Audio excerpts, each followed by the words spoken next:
j'ai des trucs pour toi.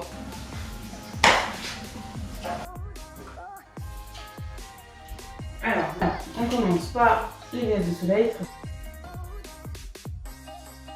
Tiens, ça.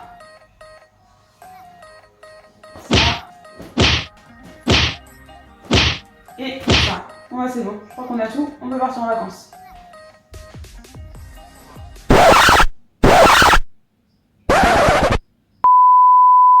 Bonsoir à tous, bienvenue sur notre chaîne Maëva et Lou. Moi c'est Lou. Moi c'est Maëva. Merci à vous de vous connecter à notre chaîne. Surtout, n'hésitez surtout pas à vous abonner. Et à liker. Liker, laisser des commentaires, ça nous fera énormément plaisir. Aujourd'hui, on va vous donner 7 conseils pour bien préparer son voyage. On est bien d'accord? Allez, c'est parti.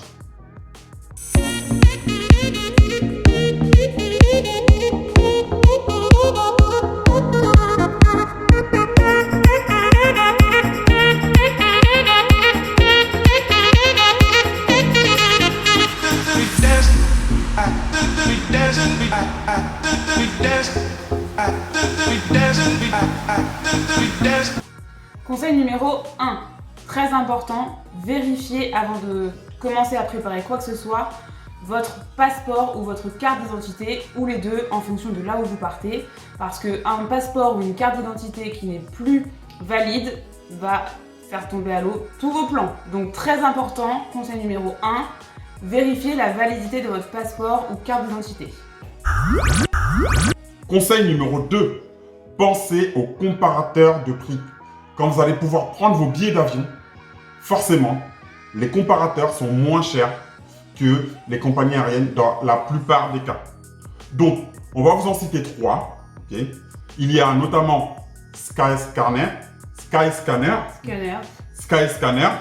C'est un très beau site, franchement. En plus, il va vous donner quand partir moins cher, etc. Il va vous proposer des dates au meilleur tarif. Skyscanner.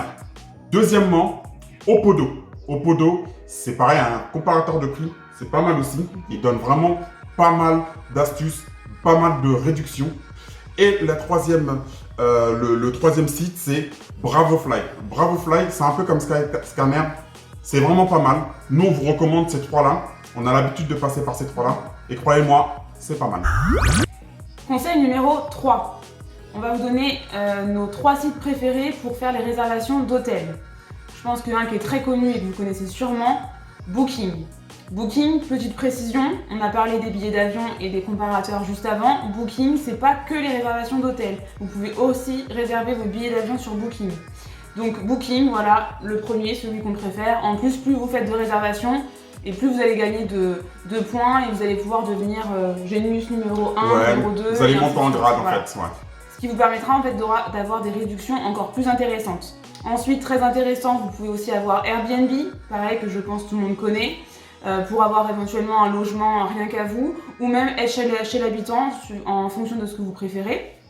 Et notre troisième petit conseil, troisième site, hotel.com. Voilà, pareil, comparateur de prix pour retrouver des hôtels au meilleur tarif. Quatrième conseil, surtout quand vous partez à l'étranger, très important, il y a beaucoup de gens qui oublient, pensez à retirer de l'argent, d'avoir de l'argent en liquide. Parce que si vous le faites là-bas sur place, qu'est-ce qui va se passer? C'est que vous allez payer des frais de conversion. Par exemple, en dollars pour l'euro, etc. En dirhams si vous allez par exemple à Dubaï ou autre. Bref, vous allez payer des frais. Donc, pensez à retirer du liquide en France, comme ça vous payez peu de frais ou pas de frais. Et là-bas, vous allez pouvoir payer directement en espèces ou faire le change en espèces. Il y a notamment la carte Revolut, d'accord? Nous, on a l'habitude d'utiliser la carte Revolut, c'est pas mal. Et les frais de conversion sont vraiment peu chers et c'est intéressant pour pouvoir payer à l'étranger, d'accord? Allez, suivant. 5e conseil, très important, une fois qu'on a tout réservé, que la carte d'identité et le passeport, c'est ok, on peut enfin passer à la préparation de sa valise. Donc notre petit conseil, c'est de bien optimiser l'espace dans votre valise. Il y a toujours un certain nombre de kilos à respecter, mais si on range ça n'importe comment, on va pas emmener beaucoup de choses. Donc on optimise l'espace. D'ailleurs à ce sujet, Pour ceux qui regardent la vidéo là maintenant, on vous fera bientôt une prochaine vidéo avec plein de petits tips et astuces pour optimiser l'espace dans sa valise. Et pour peut-être les retardataires sur notre chaîne, si notre vidéo là elle a quelques semaines, on a déjà sorti du coup notre vidéo comment ranger sa valise.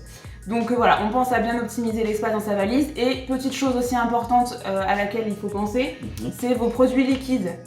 À bien les mettre dans la grosse valise qui part en soute et non pas dans votre valise cabine. Dans votre valise cabine, vous avez le droit simplement à 100 ml maximum, c'est ça hein 100 ml au maximum, voilà. Sinon, hop, ça va à la poubelle. Donc on trouve un petit peu partout des tout petits récipients 100 ml contenance maximum, parce qu'en effet, sinon, comme nous l'a dit, arrivé au passage là, de sécurité, malheureusement, tous vos produits, que ce soit de la marque ou pas de marque, ça partira à la poubelle, donc ce serait quand même dommage. Donc le 5e conseil, bien préparer sa valise, rien oublier, faire les machines en avance, etc. pour être les plus beaux une fois en vacances. 6e conseil, quand même, on vous le dit quand même, vérifiez quand même au niveau des mesures sanitaires. Quand même.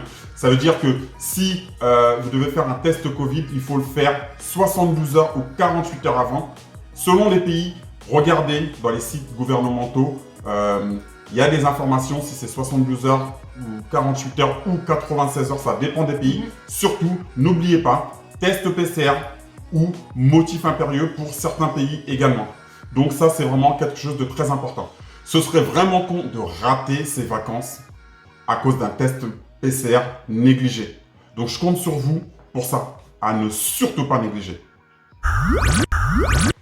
7e et dernier conseil qui, je pense, peut être astucieux. Une fois que voilà, arrive le jour J, on est pressé, la date du départ approche, mais comment se rendre à l'aéroport? Pas toujours facile, suivant à quelle heure on part, de réveiller les parents, les amis, les voisins pour nous emmener à l'aéroport. Donc nous, on a une astuce pour vous. On va vous parler d'un parking qui est proche de l'aéroport Roissy-Charles de Gaulle. Je fais toujours l'erreur. Roissy-Charles de Gaulle. C'est un parking donc, qui s'appelle Parking Roissy Tarif. Parking Roissy Tarif. On va vous mettre de toute façon les infos dans la description. Qui est à 10-15 minutes de l'aéroport. Et l'avantage, 10 minutes. Ouais. Et ce qui est top, c'est que vous déposez votre voiture, vous payez un forfait pour une semaine, 10 jours, peu importe le nombre de jours que vous partez en vacances. Vous la déposez, votre voiture est en sécurité, surveillée et surtout, ils vous emmènent à l'aéroport et ils viennent vous chercher le jour de votre retour pour récupérer votre voiture. Donc c'est quand même plutôt cool pour des forfaits entre 50 et 60, 80 euros, ça va dépendre de la durée de votre séjour. Donc nous on a cette astuce voilà, pour toutes les personnes qui vont partir éventuellement de Roissy-Charles de Gaulle, mais ça existe partout en France, donc renseignez-vous voilà, sur les parkings comme ça aux alentours de l'aéroport d'où vous partez. Ouais.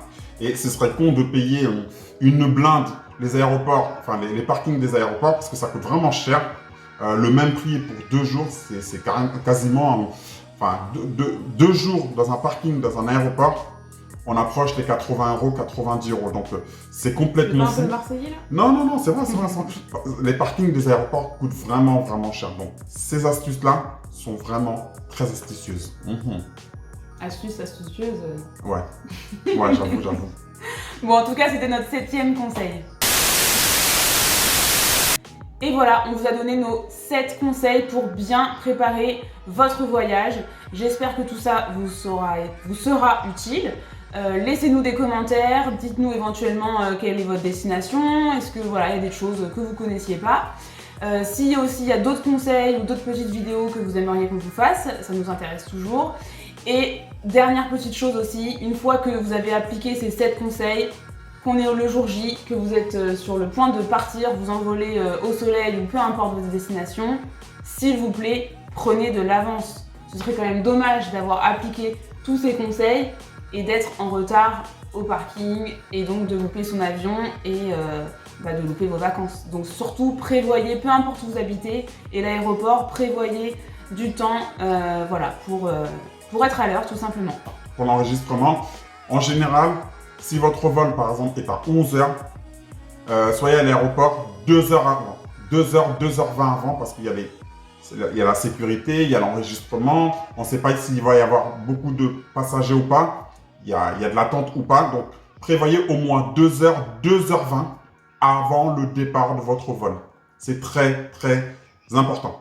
Et, j'ai oublié, si c'est des vols à l'international, prévoyez même un peu plus. Pourquoi? Parce qu'il y a la police aux frontières, ce qu'on appelle la PAF, en plus des portiques de sécurité. Donc, ça allonge un peu plus le temps. Beaucoup de personnes ont déjà raté leur vol parce qu'ils n'ont pas pris assez de temps. Même 1 heure, 1 heure et demie, c'est pas assez. Vraiment. Mention spéciale au vol à l'international. En Europe, espace Schengen, c'est un peu moins. Voilà, cette vidéo est terminée. Hein. On a essayé d'être bref, je sais plus.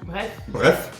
N'hésitez pas à nous laisser des commentaires. Surtout, dites-nous quel est le conseil que vous préférez. Hein. Et surtout, abonnez-vous. On va vous préparer pas mal de vidéos, notamment lifestyle et vacances également. Des petits pouces bleus, des likes, des commentaires, des partages aussi éventuellement. Aidez-nous à être plus visibles sur YouTube. Et surtout, allez nous follow sur Instagram. On est très actifs sur Instagram. Donc, l'Instagram, c'est Maeva Edou, ok? Donc, n'hésitez pas à vous abonner, à nous follow et laissez-nous un petit message. On répond toujours aux messages. On répond à tout le monde, ça fait très plaisir. Voilà, on vous dit à très bientôt. Et bon voyage. Ciao.